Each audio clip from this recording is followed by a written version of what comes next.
Jay Della Rosa, the very first question on my list, says, MythBusters clearly took its cues from scientific methods, but was there ever an instance when the outcome of your testing resulted in some branch of the scientific community reevaluating its findings? No. I think straight up, right up front, no. Because for that to, I feel like for that to work, we would have had to have built a methodology so rigorous and so, like, with results that were so interesting. It's unlikely that we had that kind of effect. I certainly don't think I ever heard it from any scientific community. And actually, before I answer this question, I want to take a little tangent with your very first sentence, which was, MythBusters clearly took its clues from scientific methods. So we shot the pilots in 2002, and the show was about urban legends. And it was about urban legends, and it was about testing urban legends. And even though we knew we were taking a scientific approach, I'm really telling you the truth here when I say it's at least 2 years before Jamie and I realized amongst ourselves that the scientific method was literally our narrative device. That, the first act was come up with a hypothesis, the second act test the hypothesis, third act come to a conclusion. It was a little more complex than that, but yeah, so that taking its cues from scientific methods was totally organic and not in the original charge of MythBusters as we were making it. However, there is in fact an industry that was changed by one of our episodes. And it was, oh my gosh, I'm having trouble remembering this one. It was about a Syrian water traveling rocket. And Jamie and I were making these sort of oval clamshells out of metal, and I made some small ones that I hammered out of brass, I think I hammered them out of brass, and then I brazed them together.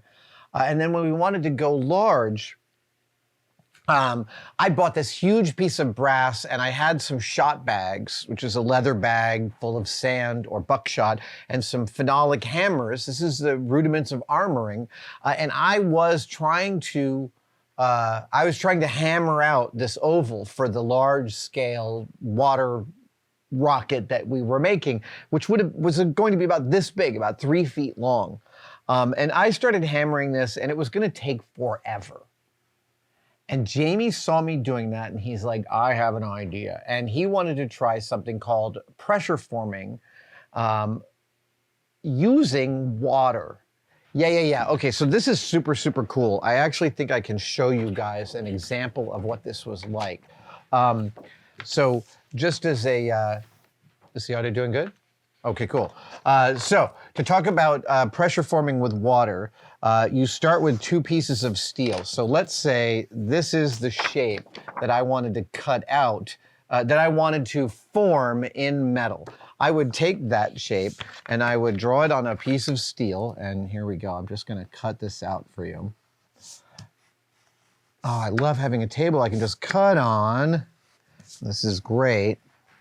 Okay, so you take 2 pieces of steel and you join them together, and you've had them cut so that your shape that you want to form is in the middle. Oh, and then you add, also when you're water cutting it, you add a whole bunch of bolt holes all the way around the perimeter.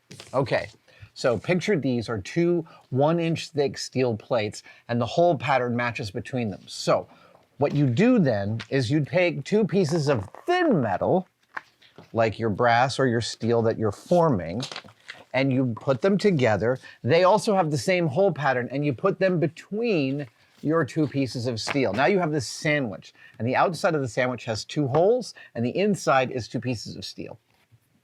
You then braze a water fitting or weld a water fitting to one of these plates of steel, and then you hook it up to house water pressure, which is the most surprising thing about water forming.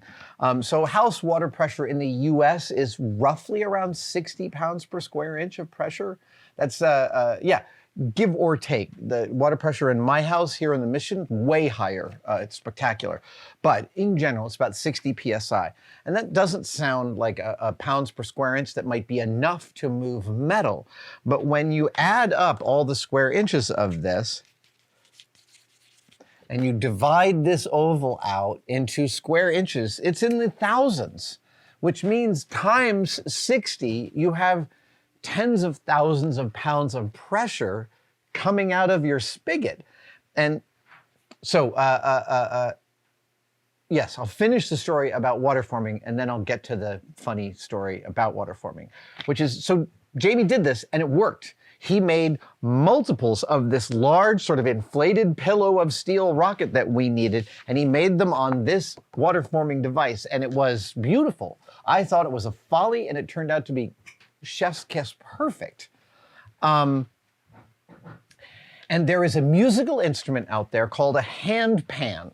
They are like steel drums. In fact, they're not like steel drums, they are steel drums. So you've heard people playing the steel drums, the hammered 55-gallon drums.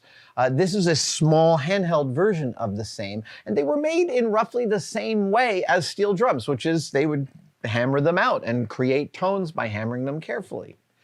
The handpan industry apparently overnight switched to using water forming like this to create the profiles for their handpans.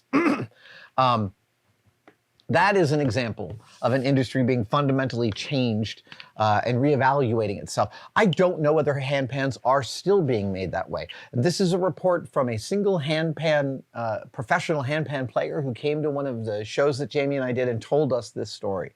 So there could be a lot about it that I'm not getting exactly right, but yeah, there you go. So funny story is on the first one, Jamie's setting this up and he's putting the steel in, and I'm working on some other stuff. I'm upstairs in my office, I'm writing an episode, and Jamie and I hear this sound from downstairs. I hear this poof, and then I don't hear much else. So I know that whatever happened isn't an emergency, because otherwise I'd be hearing about it.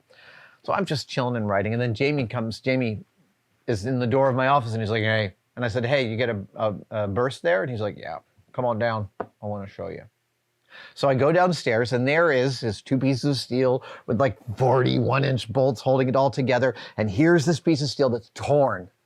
The 2 sandwich pieces he had inside, one of them is absolutely torn. It's burst out, water's everywhere. I mean, a little bit of water. And I look at it for a minute, and I'm thinking that on the inside, where the 2 pieces of 1-inch steel meet and sandwich those 2 thin plates, it looks like this, right? Here is one steel plate, and here is the other steel plate, and here are the pieces of metal. So this is out into the mold, and here they are. And I was thinking to myself, I'll bet it burst because this corner here was too sharp, and it created a shear force on this piece of metal, and it burst there. And I'll bet that you could get a better result by radiusing that edge and softening it just a little bit. And once that occurred to me, Jamie's like, what do you think? And I'm like, is it because the corner created a shear force? And he's like, yeah, I'm pretty sure it did. I'm like, you're going to relieve it with a radius? And he's like, yeah. And I'm like, that is cool, man. I feel like I understand a lot more about steel just staring at this arrangement. And he went, yeah, I know the same thing happened to me. It's why I went and got you. I love that. I love that about that guy. I love that about our partnership. That was really a fun thing. Thank you for watching. I wanted to talk to you about Tested membership.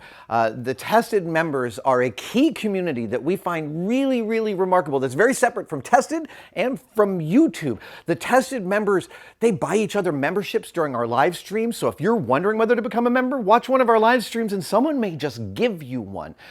It is hard to overestimate how much the Tested members actually make possible on this channel. They give us a lot of wiggle room. They give us a huge amount of feedback.